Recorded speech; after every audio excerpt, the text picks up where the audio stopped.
Well, hello there, friend. Can't help but notice you walking through the underhive like a blind rat. Calm down, calm down. I have no plans to harm you. I'm more curious. How did a clueless little piece of surprisingly well-dressed gutter trash like you end up here? Ah, clerk from the upper hive. I see. Let me guess. You and several generations of your family before you worked as clerks for a noble family. All you've ever known was your small, tiny role. Until, of course, your position became unnecessary, and you were politely thrown down to the filth below. You poor sod. Welcome to the lower levels, where your past matters as much as your life, which isn't very much.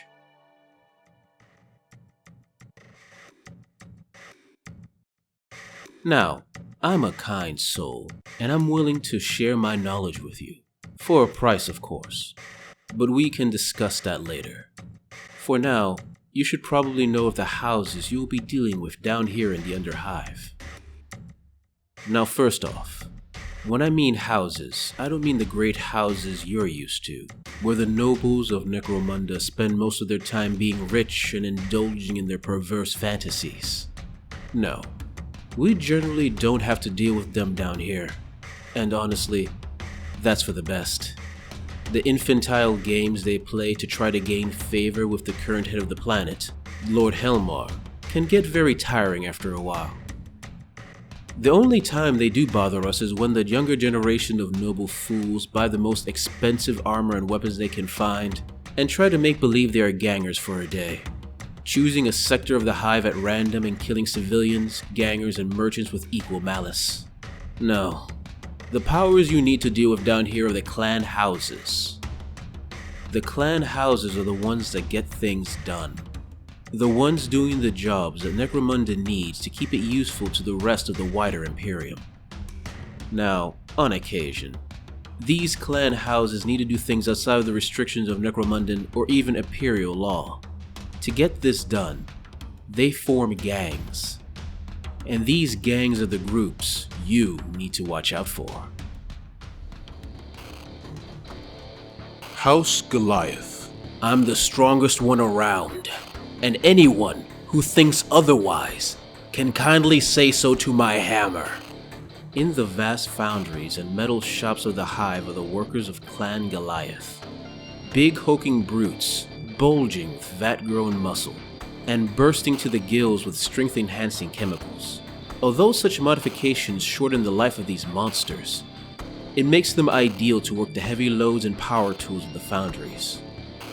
These powerful chemicals, however, bind them to the clan as much as any chain, for their unnatural bodies would fall apart without them, and the heads of the clan keep them under their tight control. However, every once in a while, one of those hulking brutes has levels of charisma and intelligence that sets them above the usual brainless muscle.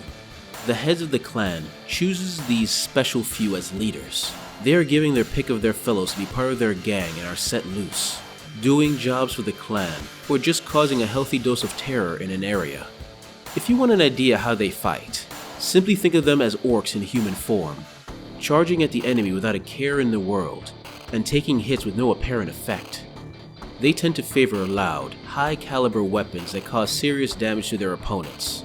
And when they get close, they love heavy and brutal weapons that bludgeon their foes into submission. If you ever find yourself in front of a member of House Goliath, make sure you make yourself bow as low as possible, if you don't want to be crushed like a bug. House Escher. Ladies, it seems these boys are in need of a lesson. Whether it's cosmetic to hide an unsightly blemish, or a poison to paralyze your foe, House Escher is the place you go for any chemical concoction. Over the generations, they have become masters of producing such products, and sell them to all the houses in the hive. Sadly, this constant experimentation did come with a price. Unlike the other houses, where the genders are fairly equal in number, the members of House Escher are almost exclusively female. The few males little more than, well, the less said about those misshapen sacks of flesh, the better. Perhaps because of this, most members of House Escher treat men of other houses with disdain, seeing them as rather brutish, if occasionally clever, rats.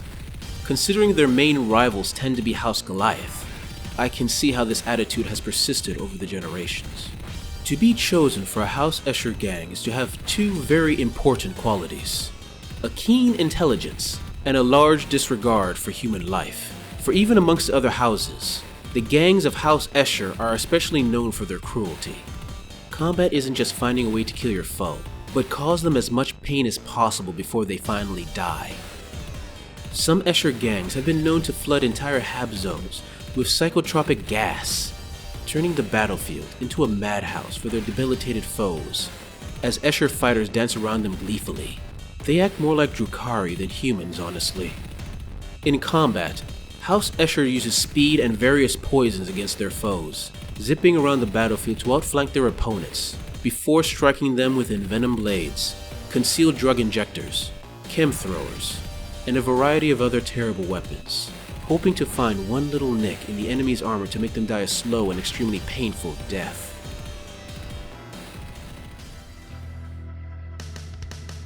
House Cawdor. Faith, my children. Faith is what binds us all in his service. House Cawdor rules an empire of garbage, sorting through the trash of the hive, both the technological and biological, and sifting out the prizes they can sell to the other houses. When you look upon them, you might simply consider them as human waste themselves, poor wretches in rags and poorly maintained bodies. But what they may lack in armor and hygiene, they more than make up for in faith. All members of House Cawdor are indoctrinated into the redemptionist cult, a rather extreme form of imperial faith that preaches the doom of the Imperium and the unworthiness of mankind. Born in orphanariums and raised in segregated dorms, they are taught that every day is a blessing from the Emperor, and you should thank him on Earth by devoting yourself body and soul to his worship, which means never having anything but those objects of spiritual significance, and always wearing a mask. For the Emperor doesn't want to look at your unholy little face. The gangs of House Cawdor make it their duty to spread the cult's message through the Underhive, to places where the Imperial truth is but a faint and distant echo, finding those weak-willed and pitiable souls who are attracted to their message, and burning those who aren't. Now, most of these gangs only allow men, but that doesn't stop some of the women of Cawdor from forming their own gangs despite this prohibition, believing that the Emperor views all humans as warriors in his service. And maybe, because of this prohibition, they are some of the fiercest warriors in House Cawdor. People tend to fight harder when they have something to prove after all. In battle, the forces of House Cawdor tend to only have rather simple weapons, due to the lack of funds of their house. As such, they have become rather adept at combining scrap into deadly weapons that, although crude, can kill as well as their high-priced counterparts, although with an increased chance of explosive failure. And they make up for their lack of armor with a large number of bodies, the tide of pitiful souls joining their ranks, allowing for an endless tide of replacements in any engagement. And they also love fire, much of their arsenal consisting of flamers, incendiaries, and other forms of burning weaponry that they use to cleanse the unclean.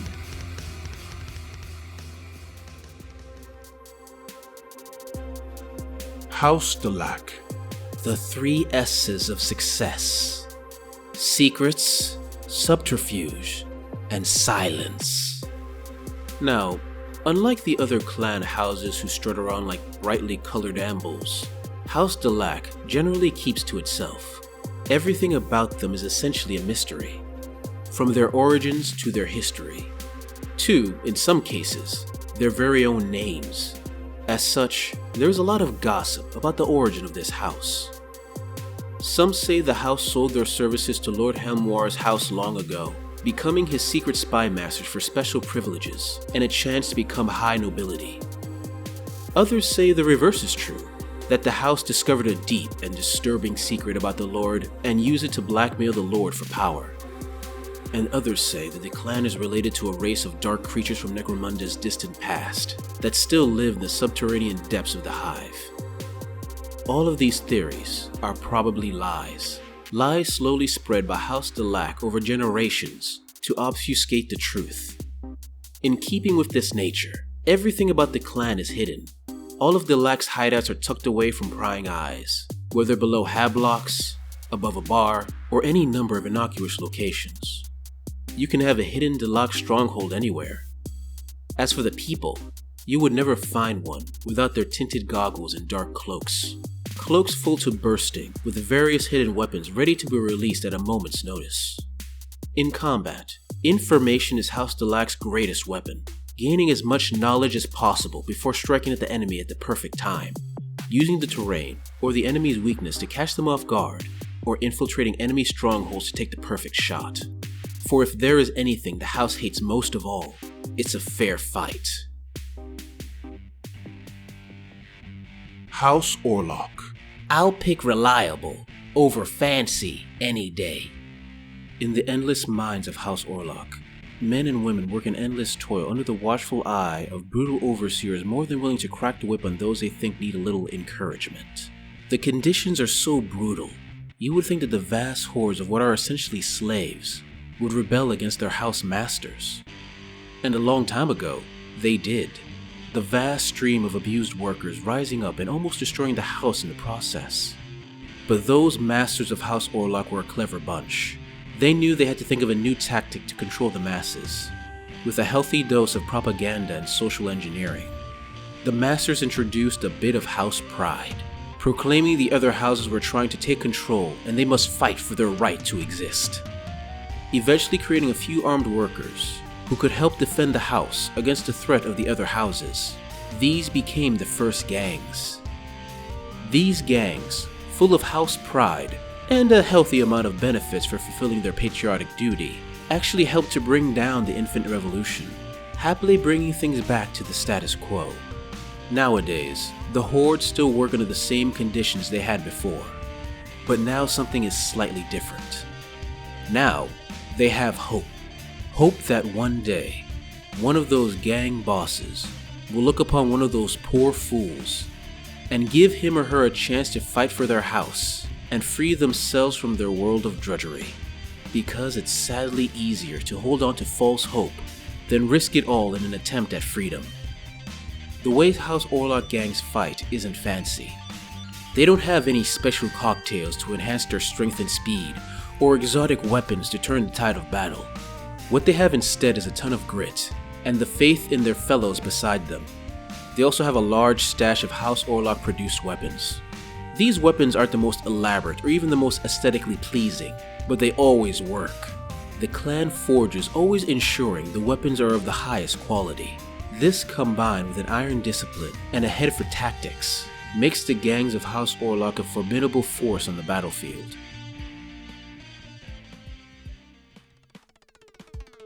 House Van Sar. Technological superiority isn't a gift, it's our right.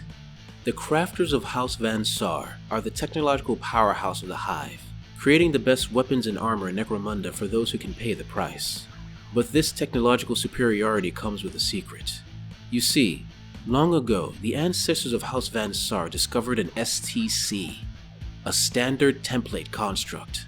One of those ancient treasure troves of tech from the dark age of technology that any tech priest would sell their own parents for, if tech priests cared about parents. The only problem though is that the STC they discovered was incomplete.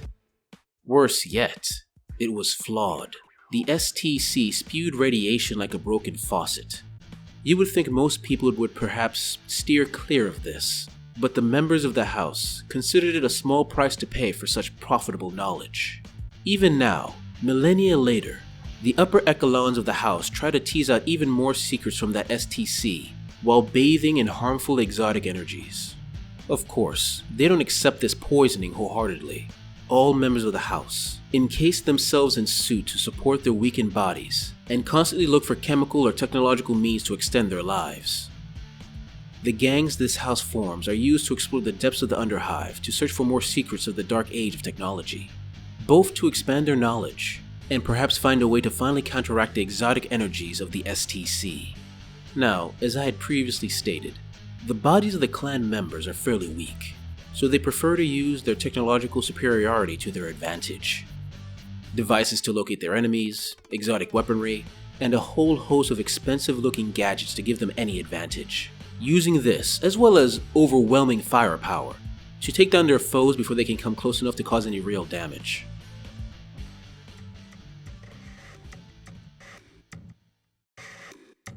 Now, you may be asking yourself, why is this random stranger giving me all of this information?